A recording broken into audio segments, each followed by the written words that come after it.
என் அன்பு குழந்தையே, உனக்கான நல்ல விஷயங்களை செய்து கொடுப்பதற்காகவே உன் தாயானவள் இன்று உன்னை தேடி வந்திருக்கின்றேன். இன்று உன் அம்மா ஒரு அவசர செய்தியோடு வந்திருக்கின்றேன். என் பிள்ளையை, வணங்கக்கூடாத ஒரு தெய்வத்தை நீ வணங்கி கொண்டிருக்கின்றாய். நீ செய்த இந்த தவறினால் உனக்கு வாழ்க்கையில் பல பிரச்சனைகள் வந்து கொண்டு இருக்கின்றது.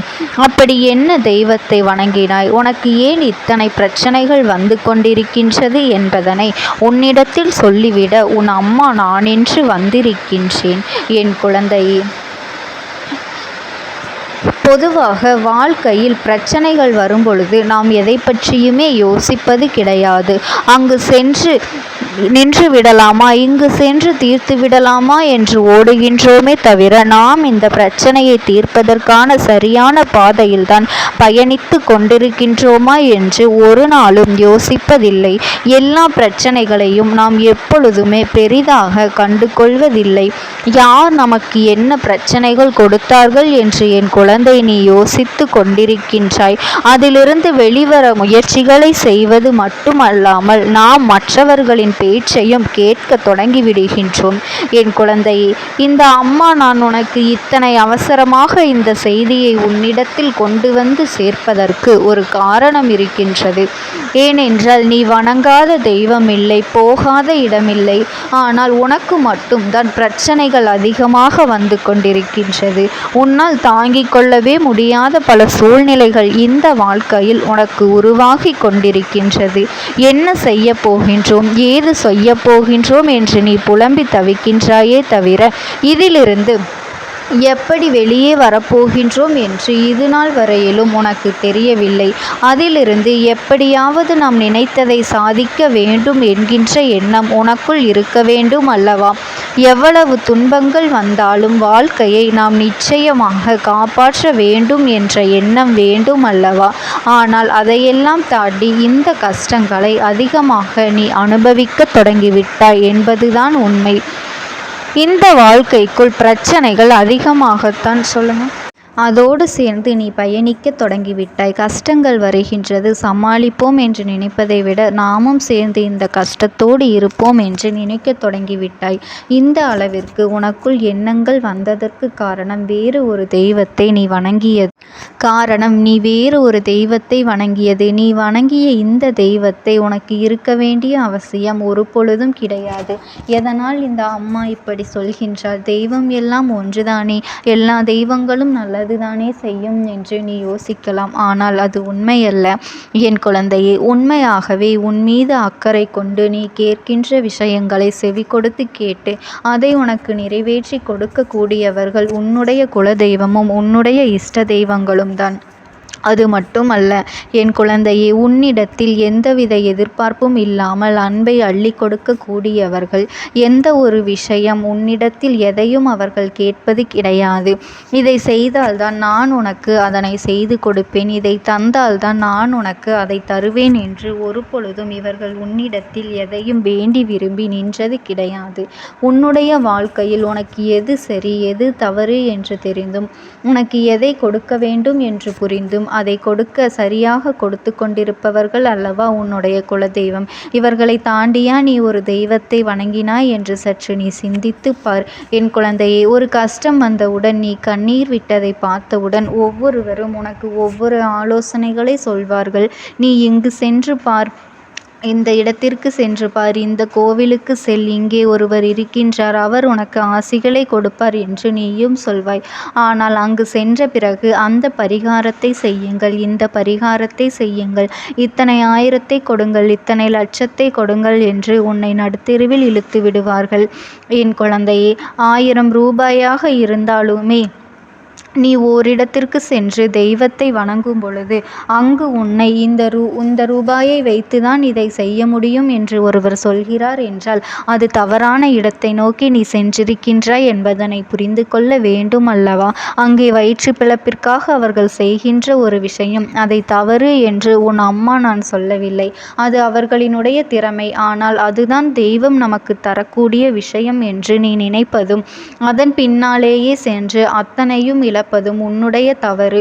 உன் குலதெய்வம் உன் இல்லத்தின் வாசலில் இருக்கின்றது. உன் குலதெய்வம் உனக்கு மிகவும் அருகாமையில் இருந்து உன்னை பார்த்து கொண்டு இருக்கின்றது.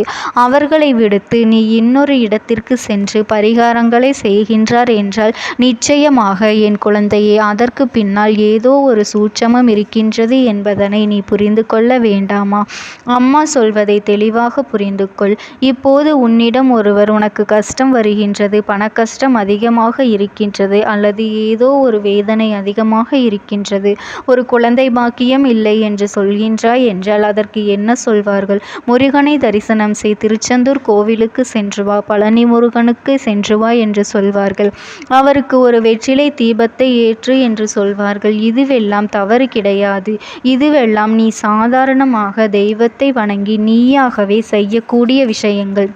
உனக்கு மனதிருந்தால் நீ செய்தால் போதும். முருகன் உன்னை எங்கிருந்தாலும் ஆசீர்வதிப்பார் என்பது உனக்கு நன்றாக தெரியும். அதே நேரத்தில் உனக்கு ஒரு பிரச்சனை வருகின்றது என்று சொன்னவுடன் நீ அங்கு இருக்கின்ற ஒரு கோவிலுக்கு செல், அங்கே இதுவெல்லாம் செய்வார்கள், அதிகாரம் செய்வார்கள் என்றெல்லாம் சொல்லி உன்னை அனுப்புகின்றார்கள். உன்னுடைய துணைவசம் உன்வசம் வரவேண்டும் என்று உன்னை யாரேனும் எங்கேனும் அழைத்து செல்கின்றார்கள் என்று வைத்துக் கொள்வோம். என் குழந்தையே, அவர்கள் ஏதையாவது ஒரு தெய்வத்தை வணங்கி கொண்டிருப்பார்கள். அங்கு சென்று நீ கையெடுத்து வழங்கிவிட்டாய், ஆனால் அது உனக்கும் சேர்ந்ததல்லவா? அந்த பாவம் வந்து சேரும் என் பிள்ளையே. அதனால்தான் உன் அம்மா எப்பொழுதுமே நான் சொல்கின்றேன், அதை நீ கவனமாக கேட்டு தெரிந்து கொள். உன்னுடைய தெய்வமன்றி மற்ற தெய்வங்கள் யாராக இருந்தாலும் நீ மனதார அவர்களிடத்தில் நினைத்து கொள்ளலாம். அதுவும் தெரியாத ஒரு இடத்தில் புதிதாக சென்று எந்த ஒரு தெய்வத்தையும் வணங்காதே. உன் குலதெய்வத்தின் துணை எப்பொழுதுமே உனக்கு இருக்கும் என்பதனை நீ நினைவில் வைத்து கொண்டு இருக்கட்டும். நேரத்திற்கு தகுந்தது போல, இடத்திற்கு தகுந்தது போல வேண்டுதலை மாற்றுவதோ அல்லது தெய்வத்தை மாற்றுவதோ ஒருபொழுதும் நல்லதற்கல்ல என்பதனை என் குழந்தை நீ புரிந்து கொள்ள வேண்டும். அந்த செயல்களில் ஈடுபடுவர்களை ஒரு நாளும் நீ தேடி செல்லாதே. எல்லாவற்றையும் இழந்துவிட்ட பிறகு நீ நன்றாக இருந்த வாழ்க்கையை கூட தொலைத்துவிட்டு நடுத்தெருவில் வந்து விடுவாய் என்பது உண்மை. எப்பொழுதும் உன் நினைவில் இருக்கட்டும். தெய்வம் தெய்வமாகத்தான் உன்னை தேடி வரும், இந்த மனிதன் அல்ல. அப்படியே இந்த தெய்வம் மனித ரூபத்தில் உன்னை தேடி வந்தாலும் உன்னால் அவர்களிடத்தில் இருந்து நல்லதை மட்டுமே பெற முடியுமே தவிர ஒரு பொழுதும் இது போன்ற தீய விஷயங்களை எல்லாம் நீ பெற முடியாது. நீயே நினைத்தாலும் அது உன்னை வந்து சேராது. நீயே இப்பொழுது இத்தனை ரூபாய் செய்து பரிகாரம் செய்ய வேண்டும் என்று எண்ணினால் கூட அதை உன்னால் செய்ய முடியாதபடிக்கு அந்த தெய்வம் செய்துவிடும். என் தங்க குழந்தையே, நான் சொல்வதை நீ கேட்டுக்கொண்டாய் அல்லவா? இனிமேலாவது இந்த விஷயங்களை எல்லாம் கடைபிடித்து நீ வாழ வேண்டும். என் தங்க குழந்தைக்கு இந்த தாயானவளினுடைய அன்பும் ஆசீர்வாதங்களும் என்றென்றைக்குமே முழுமையாக கிடைத்து கொண்டே இருக்கும். ஓம் சக்தி. ஓம் ஆதிபரா சக்தி. என் அன்பு குழந்தையே, உனக்கான நல்ல விஷயங்களை செய்து கொடுப்பதற்காகவே உன் தாயானவள் இன்று உனக்கு ஒரு முக்கியமான வாக்கினை சொல்வதற்காக வந்திருக்கின்றேன். என் குழந்தையே, இந்த அம்மா சொல்வதை கேட்டு நீ பயப்பட வேண்டாம். உன் அம்மா என்றுமே உனக்கு ஒரு நல்ல விஷயங்களைத்தான் சொல்வதற்காக வந்திருக்கின்றேன். என் தங்கமே, எதை நினைத்தும் கவலைப்படாதே. நான் சொல்கின்றதை நீ மனதார கேட்டு இந்த அம்மாவின் வாக்கின்படி நடந்தால் போதும். உனக்கு நடக்க இருக்கின்ற அத்தனை நல்ல விஷயங்களும் உனக்கு தானாகவே வந்து சேர்ந்துவிடும். நீ யாரை அதிகம் நம்பினாயோ, யார் மீது அதிக அன்பு செலுத்தினாயோ அவர்களாலேயே இன்று உன்னுடைய மனது உடைக்கப்பட்டு நம்பிக்கை துரோகத்தை தாங்கிக் கொள்ள முடியவில்லை என்று என் முன்னால் நின்று கொண்டிருக்கின்றாய். உனக்கு நம்பிக்கை துரோகத்தை செய்தவர்கள் உன்னுடன் இருந்தவர்கள் அல்லவா? நீ எந்த அளவிற்கு அவர்கள் மீது அன்பும் நம்பிக்கையும் வைத்திருந்தாயோ அந்த அன்பை அவர்கள் இப்பொழுது தவறு என்று நினைக்கின்ற அளவிற்கு நம்பிக்கை துரோகத்தை செய்துவிட்டு சென்று விட்டார்கள். ஆனால் என் பிள்ளையே, இப்பொழுது அவர்களின் நிலை என்னவாக இருக்கின்றது என்பதனை நீ தெரிந்து கொள்ள வேண்டிய ஒரு சூழ்நிலை உனக்கு வந்திருக்கின்றது.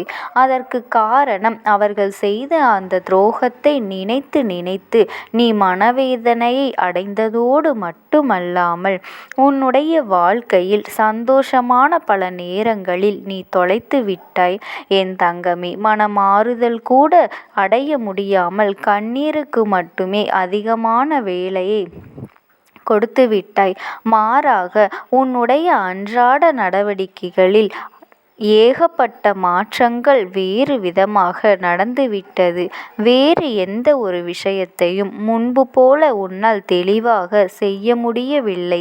இவையெல்லாம் இன்று எங்கே உன்னை கொண்டு வந்து நிறுத்தியிருக்கின்றது தெரியுமா?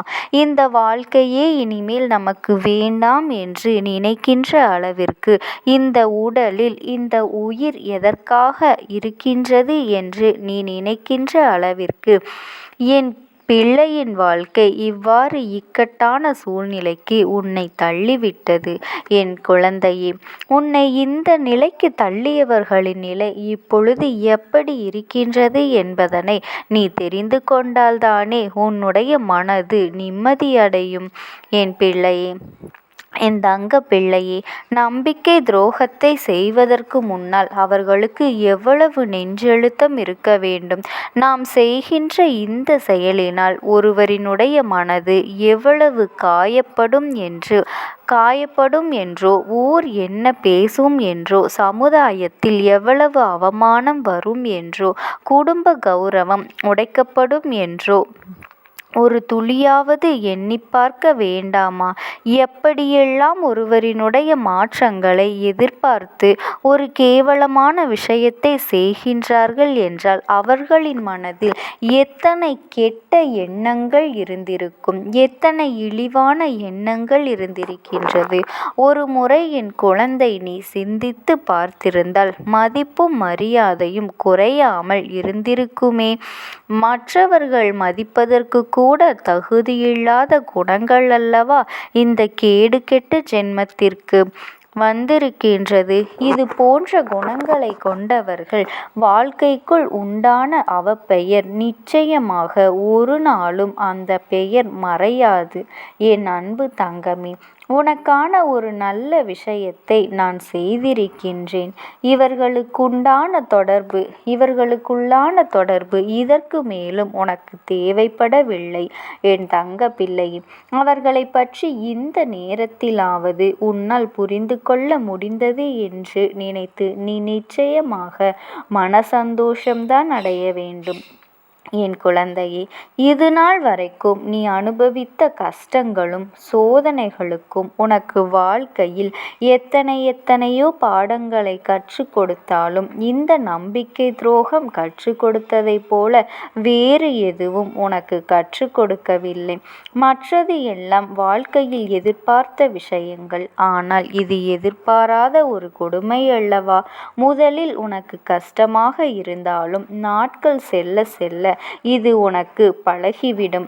இப்பொழுது ஆரம்பம் என்பதனால் என் குழந்தையே, நீ தாங்கிக் கொள்ள முடியாது தவித்து கொண்டு நிற்கின்றாய். ஆனால் இந்த சூழ்நிலை மாறும், இந்த காலம் மாறும். அது மட்டுமல்ல, உன் கஷ்டங்களும் உன்னை விட்டு கடந்து போகும். அதன் பிறகு ஒரு நல்ல வாழ்க்கையை நீ நிச்சயமாக உனக்கு அமையும் என்பதனை நீ மறந்து விடாதே. உனக்கு நம்பிக்கை துரோகத்தில் செய்தவர்களின் நிலைமையை கண்டால் உன் அம்மா எனக்கு அத்தனை பரிதாபமாக உள்ளது. ஏனென்றால் ஏதோ ஒரு காரணத்திற்காக யாருடைய பேச்சினையோ கேட்பதற்காக, யாருடைய மனதையோ காயப்படுத்துவதற்காக அல்லது சந்தோஷப்படுத்துவதற்காக இந்த நம்பிக்கை துரோகத்தை உனக்கு செய்தார்களோ, இன்று அவர்கள் மூலமாகவே அதிகமான ஏமாற்றத்தை அவர்கள் சந்தித்து விட்டார்கள். என் தங்கமே, நம்பிக்கை துரோகம் என்றால் என்ன என்பதை உன்னை விட அவர்களுக்கு அவர் நம்பிய உறவு அதிகமாக காண்பித்து கொடுத்து விட்டது. என் செல்ல பிள்ளையே, இப்பொழுது இப்பொழுதெல்லாம் ஒருவன் செய்கின்ற பாவத்திற்கான தண்டனையை பெறுவதற்கு அடுத்த ஜென்மம் வரை காத்திருக்க வேண்டிய அவசியமே கிடையாது. அதனினுடைய பாவ கணக்கு அதிகமாகும் பொழுது உடனுக்குடன் தண்டனையை இந்த பிரபஞ்சம் அவர்களுக்கு கொடுத்து விடுகின்றது.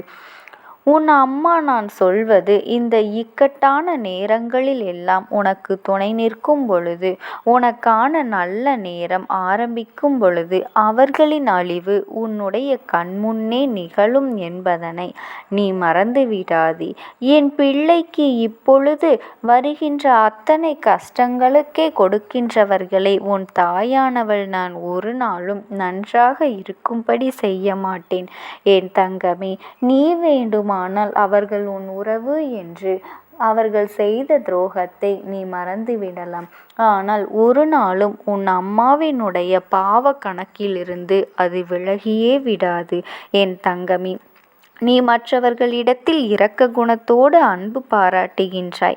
ஆனால் அவர்களுக்கான விதை துரோகத்தில் அல்லவா ஆரம்பித்திருக்கின்றது. அப்படி இருந்தால் வாழ்க்கையே முள்செடி போல ஒவ்வொரு நாளும் அவர்களை குத்தி குத்தி கிழித்து கொண்டிருக்கின்றது. அதை யாராவது தடுத்து நிறுத்த முடியும்? அவர்களின் வினைப்பயனை அவர்களே அனுபவிக்கின்றார்கள். என் தங்கமே, அனுபவித்து கொண்டும் இனிமேல் இருக்க போகின்றார்கள். உன்னுடைய வாழ்க்கையில் உன்னை பிடித்த ஒரு கஷ்ட காலம் உன்னை விட்டு சென்று விட்டது என்பதனை நீ தெளிவாக புரிந்து கொண்டு நீ அடுத்து என்ன செய்ய வேண்டும் என்று நினைக்கின்றாயோ அதனை நீ சரியாக செய்து கொண்டிரு. உன்னுடைய வாழ்க்கை அவ்வளவுதான் என்ற பேசிய இவர்களினுடைய எண்ணங்களை நீ ஒருபொழுதும் உண்மை என்று ஆக்கிவிடாதே. அந்த கேடுகெட்ட ஜென்மத்திற்கு ஏற்றது போல நீ நடந்து கொள்ளாதே. அவர்கள் என்ன செய்தாலும் சரி, என் குழந்தையே, நீ உன் வாழ்க்கையில் செய்கின்ற விஷயம் சரி என்று காண்பித்து கொடுக்க வேண்டும். உன்னை விட்டு பிரிந்ததற்கும் உனக்கு ஏற்படுத்திய இந்த துரோகத்திற்கும் எத்தனை தவறு செய்துவிட்டோம் என்று அவர்களே வருந்தி உன்னிடம் வந்து சேர்வார்கள். என் தங்கமே, இது இந்த அம்மாவினுடைய சத்திய வாக்கு. அவர்கள் முழுவதுமாக வருந்த போகின்றார்கள். ஏனென்றால் அவர்கள் எடுத்த தவறான முடிவினால் அவர்களின் வாழ்க்கை சிதைந்து போயிருக்கின்றது என்றும் இனி மீண்டும் சரியாக்குவது என்பது முடியாத காரியம் என்றும் அவர்கள் உனக்கு செய்த துரோகத்தை அவர்கள் உணர்ந்து விட்டார்கள். அவர்கள் நம்பிய உறவு அவர்களுக்கு கொடுத்து விட்டது. அதனால் என் தங்கமே, இனி உன் அம்மாவினுடைய அன்பும் ஆசீர்வாதங்களும் எப்பொழுதுமே உனக்கு முழுமையாக கிடைத்து கொண்டே இருக்கும். ஓம் சக்தி. ஓம் ஆதிபரா சக்தி.